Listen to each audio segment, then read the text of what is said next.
going to be talking to the guys about how they've been coping over the past 4 months following the death of Max Cavalera's stepson Dana. And we're also going to be getting the inside track on the new compilation album, The Roots of Sepultura. An album featuring a ton of rare Sepultura stuff, deleted stuff, demos, you name it. We're going to be talking about that. And we're checking out their support band, Floodgate, as well. But if you want to go right back to the roots of Sepultura, check them out live. That's the best way, and we're going to do it right now.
Sepultura tour, and it's always great to see these guys, and I'd like to welcome Max and Andreas back to Headbangers Ball, and also back to Europe. So I know you're quite a long way into the tour, guys, but how have the shows been going? Because you've brought the full production and you've been playing some really big shows, haven't you? Yeah, it's the first time, I think, for us, for these kind of some of the venues are like really big, I guess, for this kind of music, and we're really excited that we got to do this and like bringing our full production and the stage. We managed to make a different stage, more connected to roots. We choose statues on the side of the drums from Brazil. It's a really Brazilian looking stage. Great. So the reaction has been great because kids can hear everything from the early stuff to roots, some cover songs.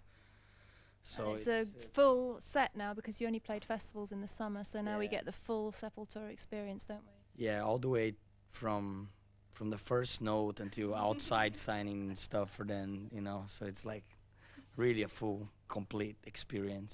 Excellent. Well, if I could just sort of go back in time a little bit to Donington, where obviously three of the you had to go back to Phoenix, Matt, for the tragic death of Gloria's son and your stepson Dana, and obviously that's had a very profound effect on your lives.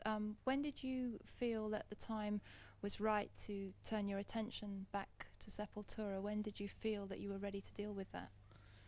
Well, it's still never, it's still very shocking and fresh. But I see as music, for us, it's a way of, not escaping, but a way of getting those feelings out.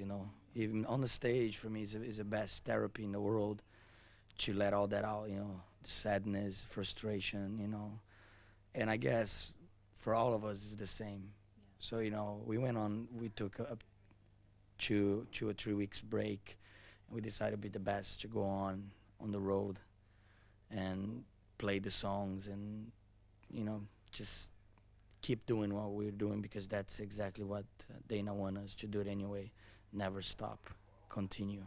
Absolutely. Well, I was wondering, all this terrible sadness and heartbreak and emotions, that must add a new intensity to the live set. Do you think that's been the case? Yeah, it was a very weird situation for us. We've been expecting to play at Donington like for the whole year, since we got confirmed to play with Keys, with Ozzy, and it was a great expectation for us to be there again for the second time. And the accident happened a day before, and because we did that before for different reason, Max wasn't on stage and whatever, he was sick. We did that before, like since '89, we did like 3 times actually, because of different reasons. So we felt comfortable and strong enough to go on stage and do the gig, because we felt a great response from the crowd, a lot of yellow shirts, Sepultura shirts. Backstage people, all the crew of every band, involved in the festival was really supportive. Most of the people knew Dana a lot, It was a very strong feeling in the air, but that what helped to the show to go on. And, it happened very great, It was a great show, for us. For the crowd, they were very happy. From the letters we received and reviews we read, it was a great response. So we're glad we did it, and it was a great day, besides the circumstances. I guess that's the moment where you see the true colors. You see, you see who's for real and who's not, and the support from everybody, from Ozzy to Biohazard, to Fear Factory, and even other bands that weren't even involved at Donington, like SOD did a tribute show for Dana, with Biohazard again, and Corsos, a band from Brazil that went from Brazil just for that show. It's really cool to see that people actually get together in moments like that and then do something about it, and show their respect, show their feelings that way. It's definitely makes all of us stronger about what we're doing, Well, thank you for that. And we are going to talk to the guys some more, but we've got to go to our next short break. And taking us there, we're going to check out the full-on Sepultura live experience coming at you from the Newport Centre in Wales. More Sepultura to come after this.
This is Terry B of Manhole, wishing you a very scary Christmas 1996.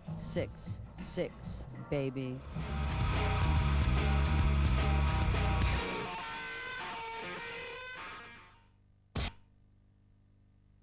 And Max and Andreas are still with me. And Max, I was wondering, how would you say Dana's death has actually changed the Sepul tribe? Has it brought you closer together?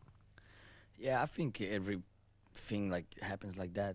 You know, there's always the, you know, I guess when something goes wrong, there's always the bright side. Something else good come out of it. I like to think like that. Yes. So, like I said again, you know, he was a friend, a fan. So the most thing you like to see is we continue carry on with music, you know, and that's what we've been doing, playing, writing lyrics, you know, playing live almost every night.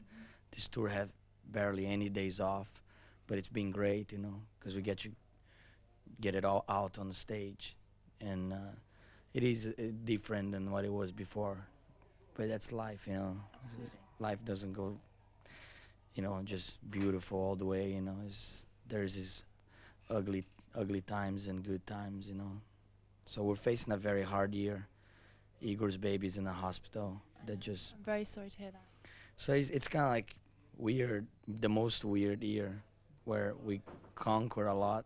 We, you know, saw Sepultura became bigger than ever, but we also lost friends and have a lot of these weird things that, I don't know, kind of took the taste away a little bit from us to enjoy really what was going on, you know. You enjoy, but at the same time you just wish things were different, you know. So you just take it day by day, really? Yeah, we do, and I just thank God that we have the band, we have ourselves, and we can go and play, and we have the great support from the fans. Yeah. So that's all I can say, really, just thanks, really, you know.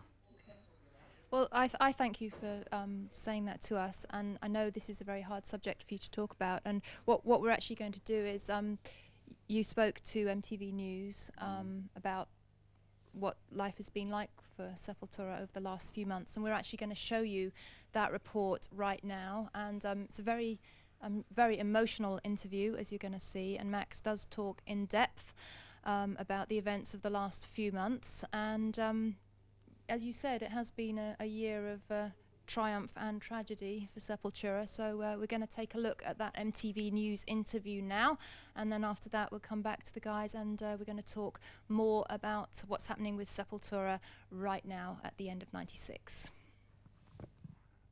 Max is not here today, but we're gonna do a show for you guys, just a 3-piece, and I hope everybody understands. I like to observe 1 minute of silence in memory of Dana Wells.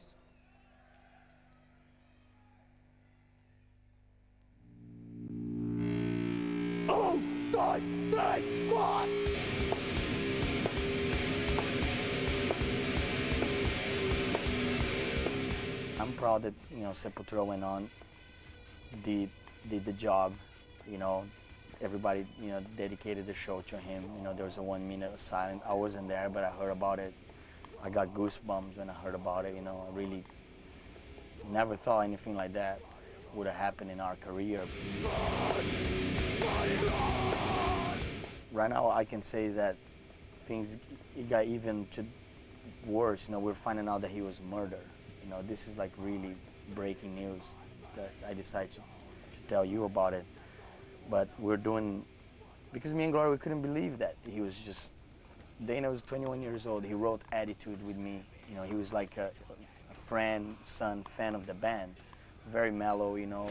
We're gonna find out who murdered him, I hope, to really like put peace in Gloria's heart, in my heart, you know, and hopefully in the hearts of everybody that loved Dana.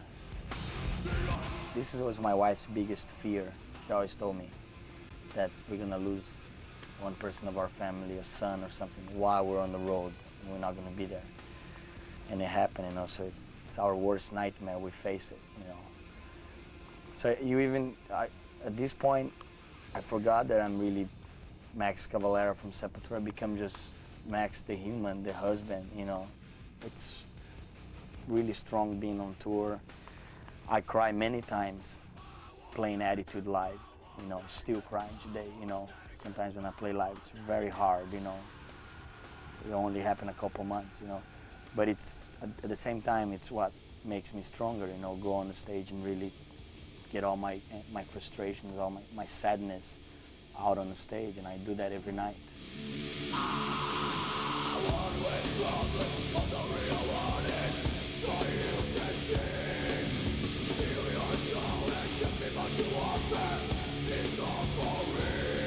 This is just a very intense period of our life, the most intense I ever lived. It's so crazy, you know, you have all these great things happening with the band and with the music, but then you have the other side of it, which is like just pure tragedy, you know, just really like cuts down. But there is people around helping, you know, that is giving us the strength to go on, and we're gonna go on and carry on for him, you know, because I think that's what he wants us to do, carry on the music, carry on the message.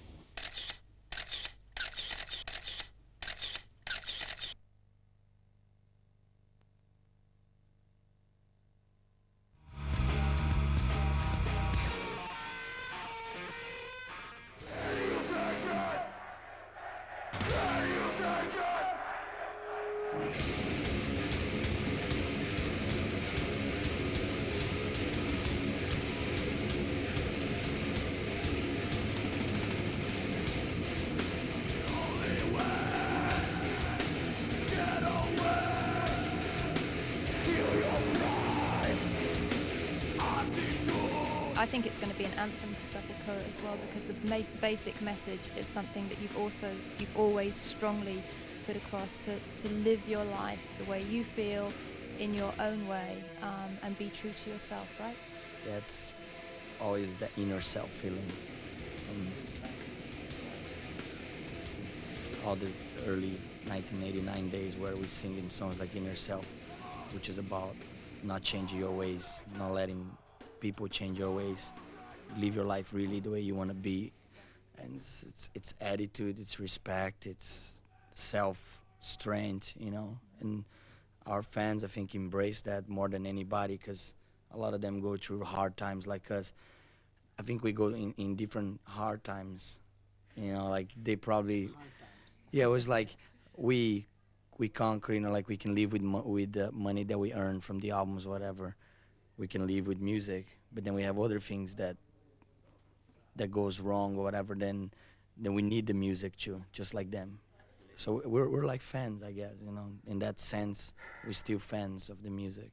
So that was Attitude, the latest video from Sepultura's Roots album, and as we were saying, it's dedicated to Dana. Does that make it more painful to play that song, that particular song, live? Both, I think, makes more painful, but also makes more meaningful, more pride, you know, like really.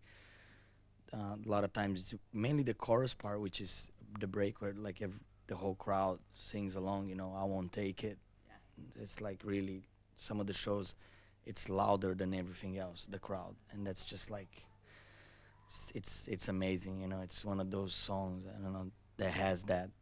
And I don't know, I think, you know, Dana must be proud of us up there, you know, by watching us doing this every night, you know. It's a really strong part of the show, and it's just really, really strong song, really strong to play live, you know.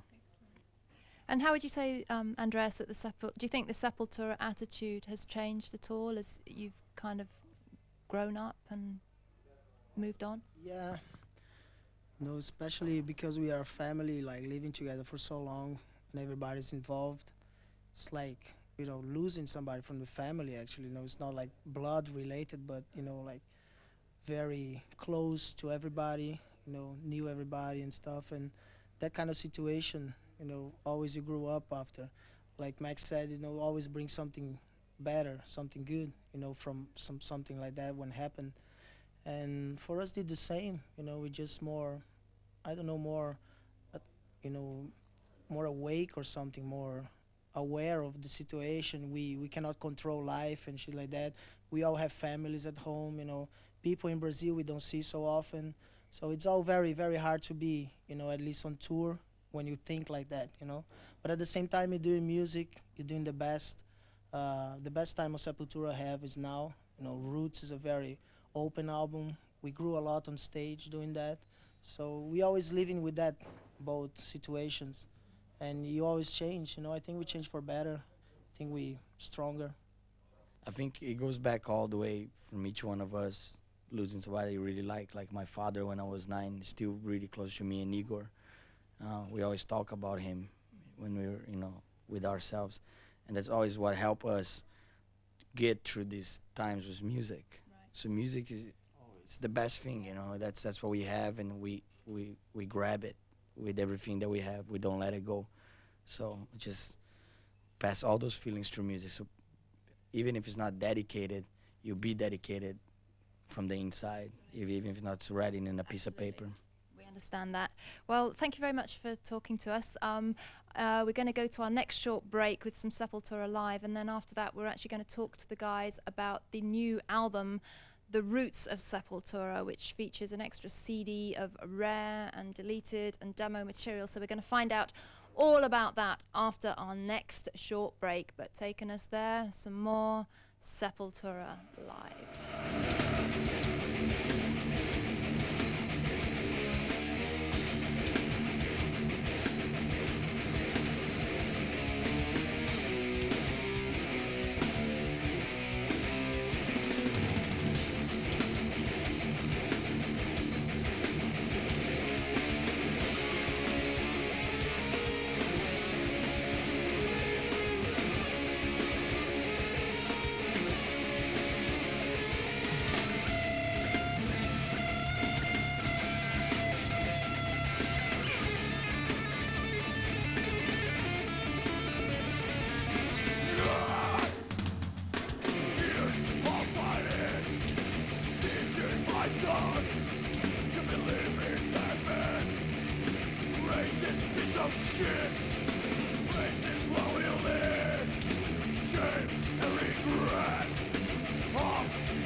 Drive!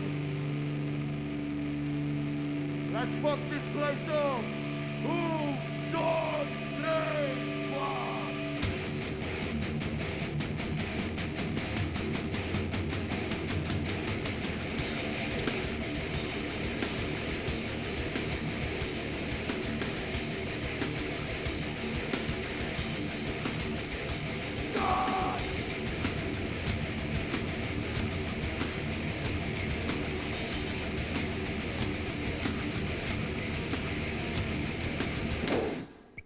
Headbangers Ball, friends of Talica and all. Merry fucking Christmas. They'll probably bleep that out, by the way.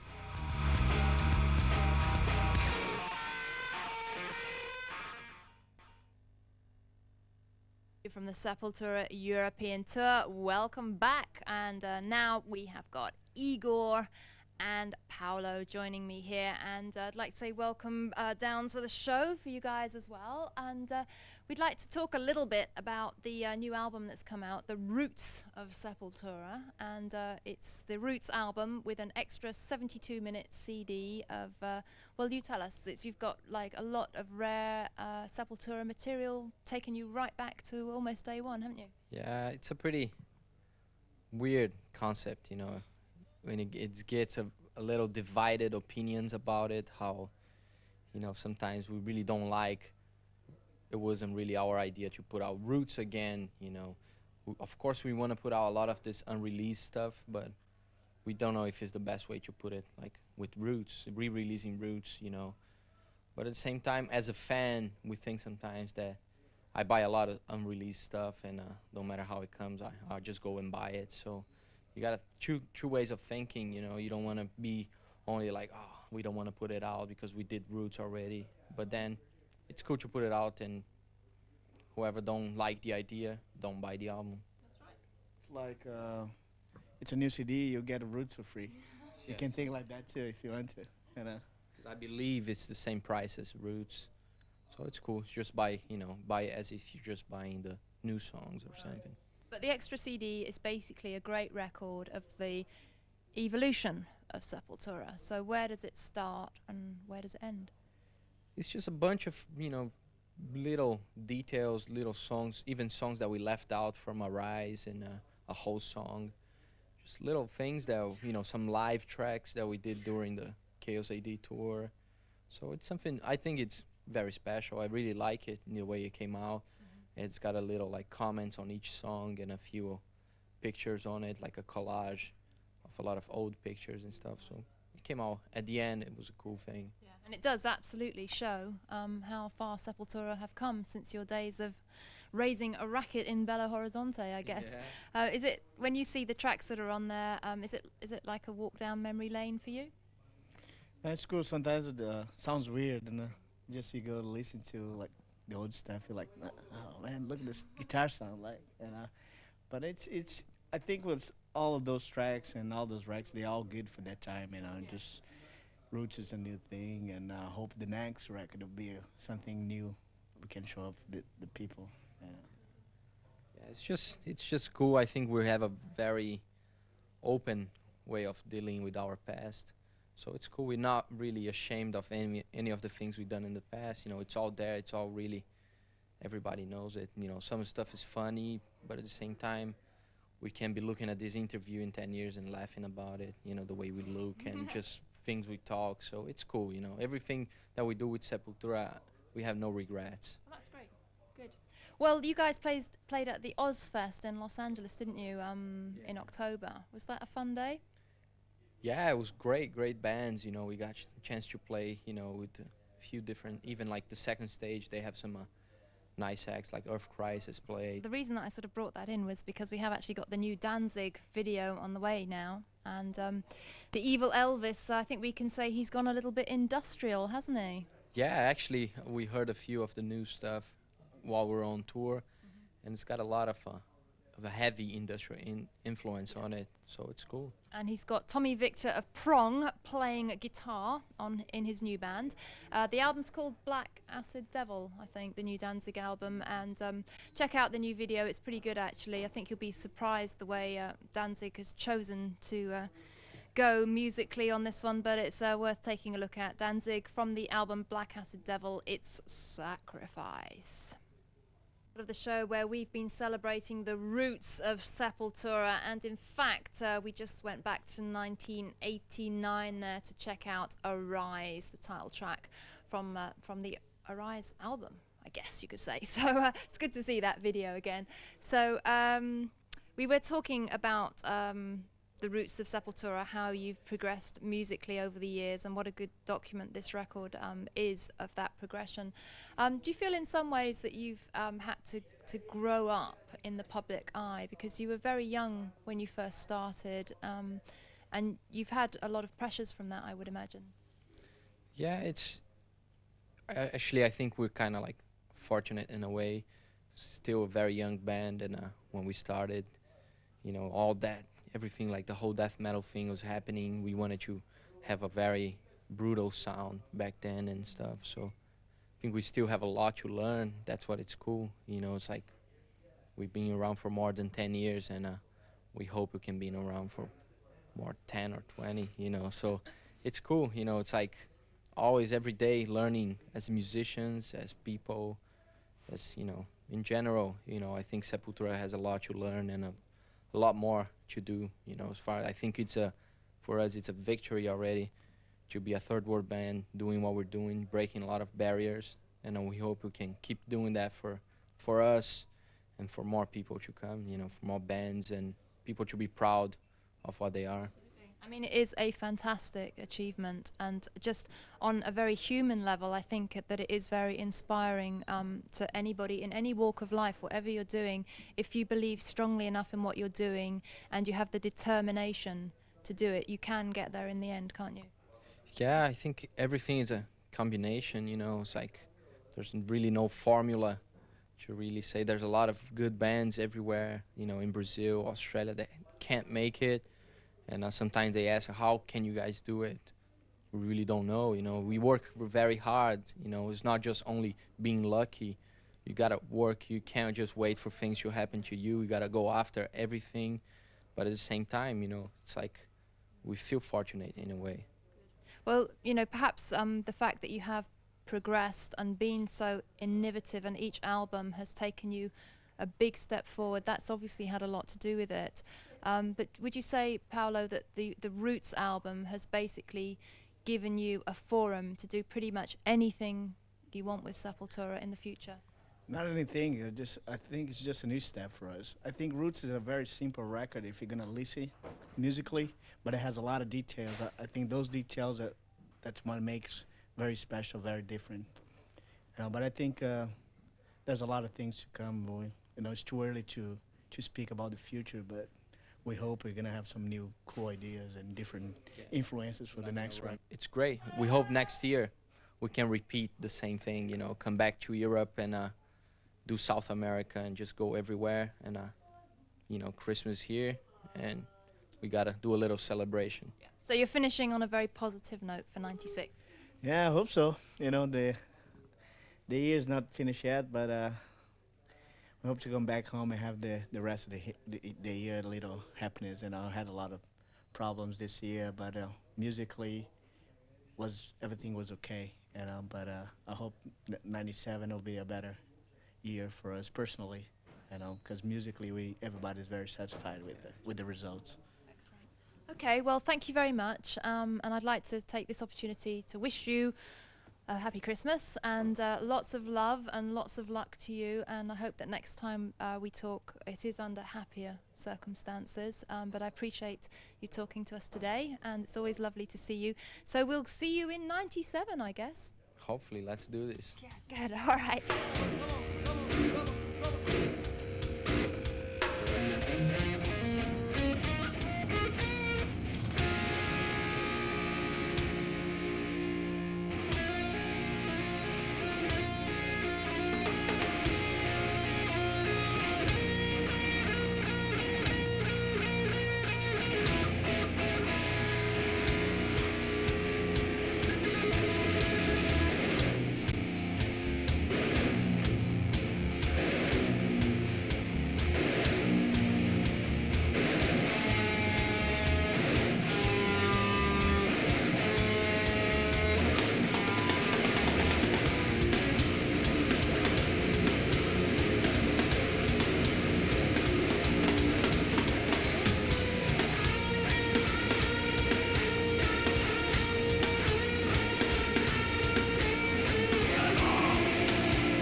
Cheers. God bless. Thanks. Merry Christmas, everybody. It's wonderful at Christmas because you all get together with your family and pretend to like each other. So have a good time and pull the crackers and eat the holly and all that, you know. And have a jolly good piss up. Yeah. Merry Christmas. Ho, Merry ho, Christmas. Ho. Ho, ho. Happy New Year. Ho, ho, ho, little girl. And a bottle of rum.